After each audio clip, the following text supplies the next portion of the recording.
Welcome back. After my little rant in video 12, let's move on to something a little more important. So how do you edit a pad and what options are available? Now I have gone over some of this in video 11, and I will probably repeat myself on some things in this video, but I will be talking about some concepts not covered in video 11. Now I mentioned earlier that different pads have different values that can be changed, and I'll talk about editing the three pad groups individually. The first are vias, and as you can see, I have the via selected right now. With a via, you have only two options. You can change the via's outer diameter and inner hole diameter. Now, I can use the drop down next to the via button like this, and I can change the via's outer diameter and inner hole diameter simultaneously. Or I can use these two drop downs here, and I can select the outer diameter, or I can select the finished hole diameter of the via. And if I want to, I can come over here and click into a data field, do a Control A, and type in my own value like this. And then hit enter. Now remember, Express PCB Plus will remember whatever values you enter and apply them to whatever pad or via you use next. Let me reset this. Now the next group is hole with circular pad and hole with square pad. Now these two pads only have two options. You can set the pad outer diameter and the diameter of the finished hole. Now using this drop down, I get a ton of preset choices, or once again, I can come up here and I can use the individual drop downs to select the outer diameter and inner hole diameter separately. And of course, you can enter your own custom values into the data fields. Now, hole with octagon pad, let me select that, is a odd duck. You get three choices, but the first two do the same thing. The first choice up here is called width and height of pad. And the second choice is called height of pad. But if you change either one, it will set the height and the width simultaneously. Let me pick a better example than that. And you'll note that they both change to 0.170. And of course, just like all the others, you have the option here to set the inner hole diameter to whatever you want. And all of the other drop-down menus work the same as the other pads. Now, hole with long pad and hole with offset pad have three choices up here in the hole and pad box. Now, this first one says I can change the width and height of the pad at the same time, but in reality, it only changes the width. The next data field changes the height of the pad and leaves the width the same. Sort of. And of course, if I come over here, I can change the size of the finished hole in the pad. And of course, I can enter my own values if I want. And if I come down here, this drop down has lots of presets that will set both the width and the height at the same time. So if I select 0.20 inches, let's find that right here.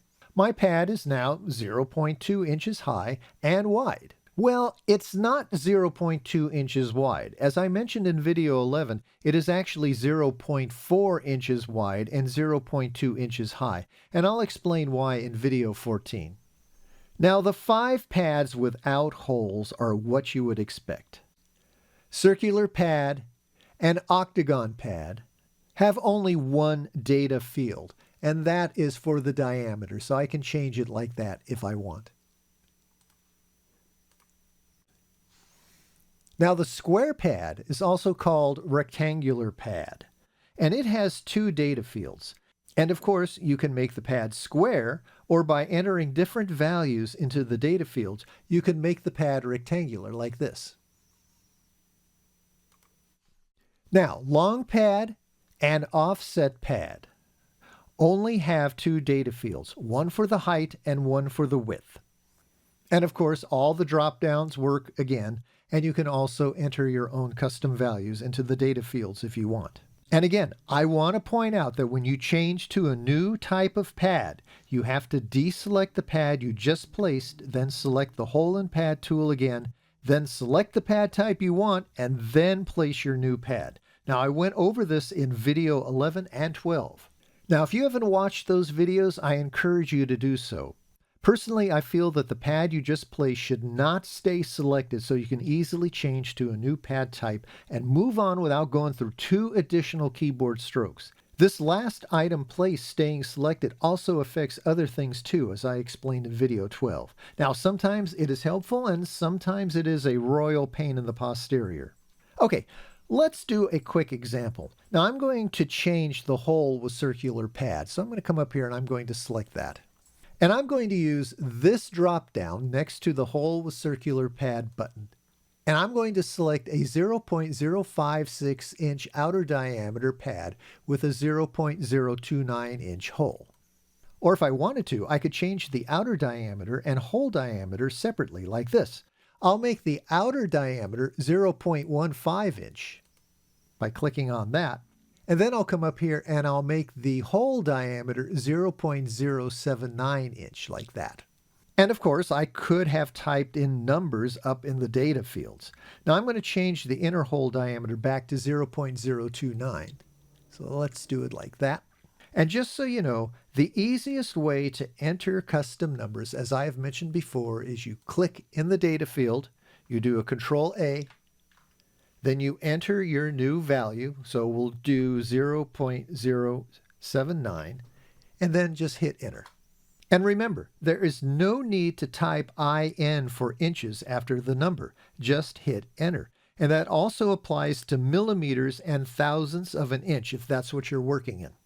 But what if I set the outer diameter of my pad to something less than the inner hole diameter? Now, Express PCB Plus will not let you do that. In the settings menu, there is a minimum copper thickness setting for the ring between the outer and inner diameters, and it will stop you right there and set it so that the outer diameter maintains that minimum thickness.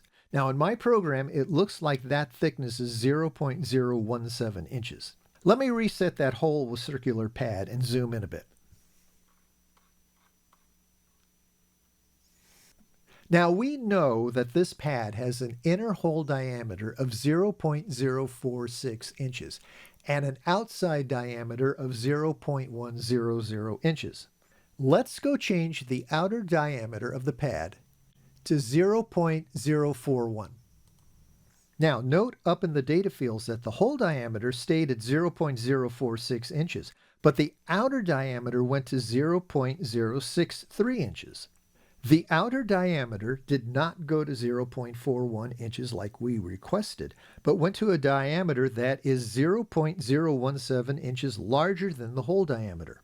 But if you increase the hole diameter to something bigger, say 0.093, Express PCB Plus increases the pad diameter and maintains that 0.017 inch copper width for you.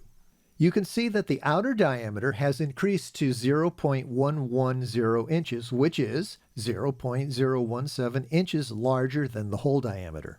Now, I can also set the pad diameter to something bigger too, like this. Say 0.36 inch, and now it gets really big, and my hole diameter stays the same at 0.093 inches. Okay, let me reset the drawing once again. Next, let's talk about rotating an entity. In this case, we're going to be rotating long pads or a rectangular pad.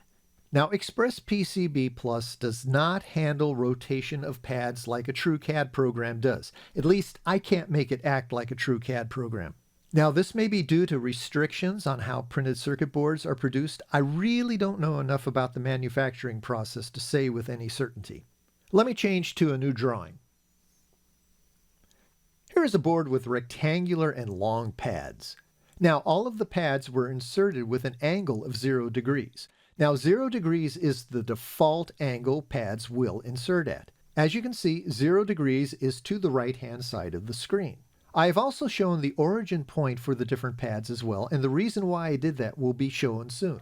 Okay, first we're going to talk about rotating rectangular and long pads. Let me come over here and select the hole with long pad. Now, if I look up at the size and position box, I get a whole bunch of useful information. I get the XY coordinates of the center of the pad, its origin point, and I get the width and height of the pad. And right here, I see a data field labeled angle. And right now, the data in that field is telling me the angle of the pad, and it is saying 0 degrees, and that is the default insertion angle. Any entity I select will have its angle displayed in this data field. Now I can come up to the drop-down menu for the angle data field, and I can select 90 degrees just like this. And now my pad has rotated 90 degrees and is now vertical. Let me reset that. Now I'm going to open up the drop-down once again, and you'll note that there are T's next to each choice. Now this is pointing out where the top of the entity is. In the case of my hole with long pad, the top of the pad is at the top of the long side. Now if I rotate 90 degrees like this, let me open that up again so you can see it, the top is now pointing to the left. Now this can be useful if you're not quite sure what is the top or bottom of an entity. Okay, let me reset again, and this time I'm just going to hit 0 degrees. And you can tell that it went back to 0 degrees because it's saying 0 degrees in the data field. And this time I want to select the rectangular pad, the long pad, and I already have the hole with long pad selected. Now I'm selecting all three to show you the difference between these three pads and the offset pads. They rotate differently. Now these three pads rotate around the center of the pad, and that is the origin point. This means that if I come up here and I rotate them 90 degrees like this, they all end up being vertical. But if I reset that, and now I rotate them 270 degrees, they look the same as a 90-degree rotation. And the same applies to a 0 degree versus 180 degree rotation like this. So this is 0 degrees, and this is 180 degrees, and you'll notice they didn't even move, but they are indeed pointing 180 degrees. Now the offset pads rotate differently because they are offset and rotate around the hole in the pad, or where the hole would be if the pad had one. So let me go up and put these three pads back at 0 degrees like that. And then I'm going to select all 5 pads. I'm going to hold down Control, and I'm going to select that one, and I'm going to select this one. And then we're going to come up here, and we are going to do a 90-degree rotation. Now, if I select 180 degrees, the rectangular pad and the long pads look like a 0-degree angle, but the offset pads are now pointing in the opposite direction. And if I do a 270-degree rotation like this, the rectangular and long pads look like a 90-degree rotation, and the offset pads now point down with respect to the origin point. Now, is this earth-shattering information that you need to know for your design? No, not really.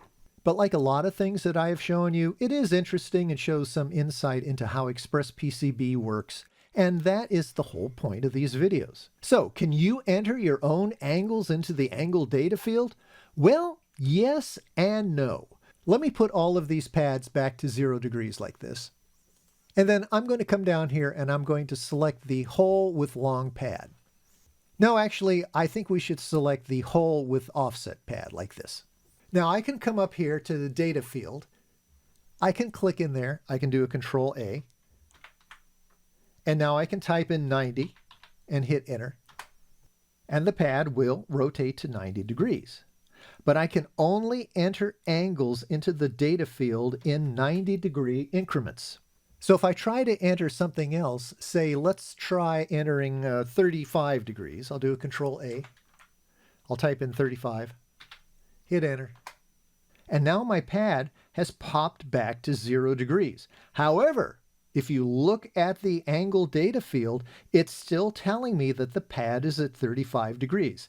And that's odd to say the least. Let me reset the pad back to 0 degrees like that. Now, if I type in 77 degrees, the pad jumps to 90 degrees. If I type in 150 degrees, the pad jumps to 180 degrees. Now, this is because the angle data field rounds the number you put in up or down. If you enter 0 to 45 degrees, it is treated as 0 degrees. Anything above 45 is rounded up to 90 degrees, and this rounding up or down holds true all around the compass. 91 degrees would round down to 90 degrees, and 150 degrees would round up to 180 degrees. So on and so forth around the compass for whatever numbers you type in. Now, if I come down here and I click on that, there's a box that pops up that says Establish Orientation. And if I click on it, it just pretty much duplicates the drop down in the angle data field. I can come down here and I can click 90 degrees, 180 degrees, or 0 degrees like that. Or I can enter data into the data field if I want. Let me get rid of that. Let me come back up here. I want to go there. And let me hover over that. Now the information that pops up about the Establish Orientation says, set the angle, number of a part, group, rectangle, polygon, or pad without actually changing the appearance of the shape. Primarily used on parts to be inserted by a pick-and-place machine. Now I have to admit I have never designed anything that uses a pick-and-place machine, so I have no comment about what the hint for Establish Orientation means or how it applies to the pick-and-place machine's operation. Right, I think we will end this tutorial here. Now in the next video, I'm going to go over how to select multiple pads for editing using the drop-down menus, and how to create a quick custom pad that can be rotated to any angle that you need.